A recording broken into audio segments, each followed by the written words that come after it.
قربانی کے بدلے میں کسی کو پیسے دے دینا اور قربانی نہ کرنا، دیکھیں یہ درست عمل نہیں ہے۔ پیسے دینا یا صدقہ کرنا یہ بھی ہم ثواب کے لیے کر رہے ہیں،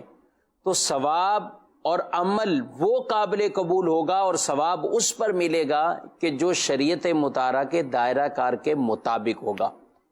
اللہ کے رسول صلی اللہ علیہ وآلہ وسلم تو اس بارے میں یہ فرمائیں کہ قربانی کے دنوں میں سب سے زیادہ محبوب ترین عمل اللہ کی بارگاہ میں وہ احراق دم یعنی قربانی کرنا ہی ہے،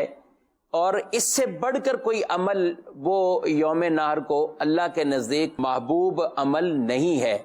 تو یاد رکھیے، جو صاحب نصاب ہیں جن پر قربانیاں شریعت نے واجب کی ہوئی ہیں، وہ قربانی کا بدل صدقہ نہیں نکال سکتے کہ ہم یہ قربانی چھوڑ کر یہ صدقہ کر دیں یا غرباء کی مدد کر دیں، وہ یہ نہیں کریں گے، بلکہ اپنی قربانیوں کو ادا کریں گے۔ ہاں یہ ضرور ہو سکتا ہے آپ قربانی بھی ادا کریں، اللہ نے آپ کو نوازا ہے تو آپ اللہ کی راہ میں پھر مال بھی خرچ کریں، ویسے بھی مال دے کر بھی آپ صدقہ کریں اور یہ ثواب کمائیں، لیکن قربانی کا بدل وہ صدقہ نہیں ہو سکتا۔ جو اسلامی احکامات سے محبت کرنے والے ہوں اور ان کو ماننے والے ہوں وہ اس طرح کی باتیں نہیں کرتے۔ یہ باتیں عمومی طور پر وہ زیادہ پھیلاتے ہیں، وہ لبرل لوگ، وہ ایسے جو اسلامی ایسی شعار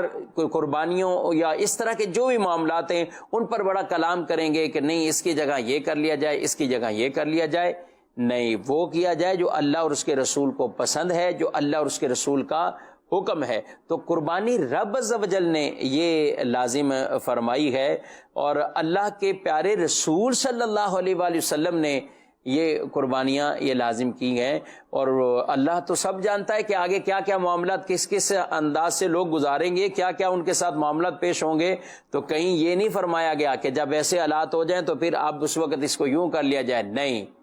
جو شریعت کی طرف سے معاملات متعین ہیں ان کو ہم اپنی مرضی یا اپنی کوئی لاجک بیان کر کے ان کو اس طرح تبدیل نہیں کر سکتے۔ وہ اپنی اسی معیار پر رہیں گے اور اسی انداز پر ان معاملات کو اور ان شرعی احکامات پر ہم کو عمل کرنا ہے۔ تو لہذا اس طرح بالکل بھی ناظرین توجہ نہیں دیں، نہ ان کی باتیں سنیں اور نہ سننی چاہیے۔ ان دنوں میں آ کر یہ آوازیں بلند بہت سی لوگ کر دیتے گئے کہ بھائی اس کی جگہ یہ کر لیں، وہ کر لیں۔ جب کئی دنیاوی ایسے معاملات ہو رہے ہوتے ہیں اس وقت کوئی بھی نہیں ان کو بولتا، حالانکہ وہ شریعت کے تحت بھی نہیں ہوتے، گناہ کے کام بھی ہو رہے ہوتے ہیں، ان کو نہیں لوگ کہہ رہے ہوتے کہ یہ چھوڑ کے بھائی کوئی صدقہ کر دو، کوئی اللہ کی راہ میں خرچ کرو۔ اور جہاں اللہ رسول کے احکامات ہوتے ہیں وہاں ایسے لوگ وہ بات کرنے شروع کر دیتے ہیں۔ تو اس لیے قربانی ہم ضرور کریں گے، اور جن جن پہ قربانی واجب ہے وہ بطور خاص قربانی کریں، اور قربانی سے علاوہ ہٹ کر ٹھیک ہے آپ صدقہ بھی کریں، کچھ اور بھی کریں، اور ایسے لوگ کرتے ہیں۔ اور قربانی بھی تو ایک دیکھیں نا، اب قربانی کی ہے، شریعت نے کیا فرمایا ہے، جب قربانی کرنی ہے تو اس کے بعد اس کے گوشت کن کو دینے، آپ خود بھی حصہ رکھیں، بہتر حکم یہی ہے، مستحب عمل یہی ہے، خود بھی کچھ رکھیں اور غرباء میں بھی تقسیم کریں، رشتہ داروں کو بھی دیں۔ اچھا، قربانی کرنے میں کتنے لوگوں کا فائدہ،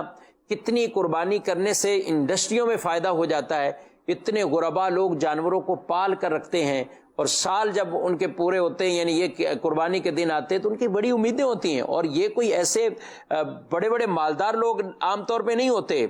میں ان کیٹل فارم لوگوں کی بات نہیں کر رہا ہوں، وہ بھی تو اتنی بہت بڑی انویسٹ لگا کر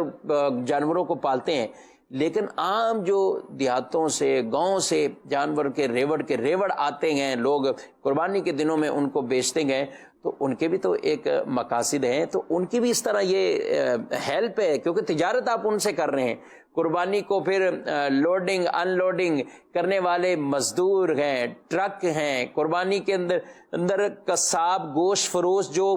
قربانیوں میں ان کے ایک روزی کا ایک ذریعہ بن جاتا ہے، اس کے بعد کھانوں کا ایک سسٹم ہے۔